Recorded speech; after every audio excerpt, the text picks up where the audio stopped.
What's up, guys? Hey, if you're new here, I'm Chris Park. I am a family physician and addiction doctor, and you are here in my shop/gym. Let's go up here and talk. Most of my videos are on addiction, philosophy, religion, things like that. I'm going to talk about something a little different today. This video is going to be mainly for people who have thought about becoming foster parents, and they weren't really sure if that's what they wanted to do or not. You know, when my wife and I, when we became foster parents, we had a lot of people, we thought everybody would be very positive, supportive. We had a lot of people who just, didn't understand. And, they weren't bad people and they weren't being, overly negative, but it was just a lot of, why would you do that? Why would you put your kids, we had 3 other kids, why would you put them through that? And they would say things like, oh, I could never do that because I couldn't get attached to a kid and then have that kid leave. That'd be too difficult. And the truth is, it is difficult. It's painful. But anything worth doing is. And if you're the kind of person who would get attached to a kid and love that kid so much that you wouldn't want him to leave, well, by God, you would be a great foster parent because that means you're human. And that means you're a good person. But if you're only thinking of it in terms of how you would feel, you've got some problems.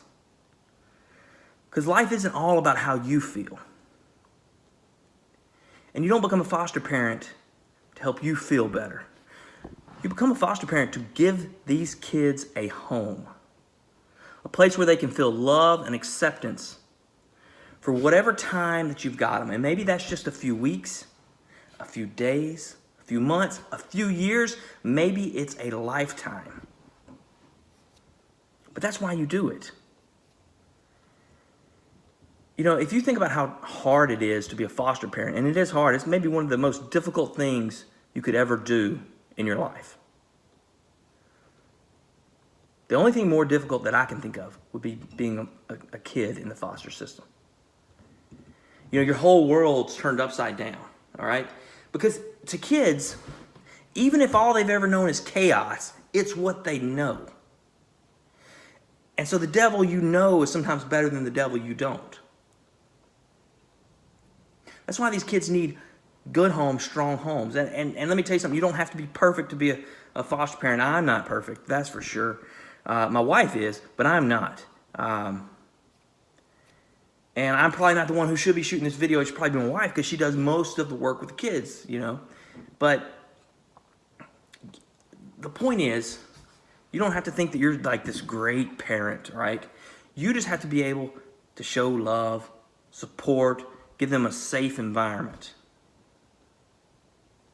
And let me tell you what being a foster parent does for these kids, because these kids aren't going to necessarily appreciate it, or you're not going to get if you're doing it to have a savior complex, it's not the right reason. Okay, it's not.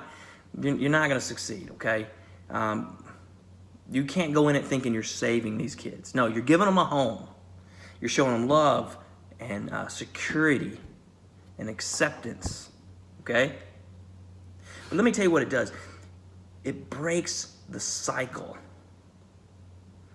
of mental health disease, of loneliness, of depression, of addiction. Now, is it 100% successful at that? No. But if a kid can get a good home, it can break these problems we have. The cycle of violence, the cycle of poor education.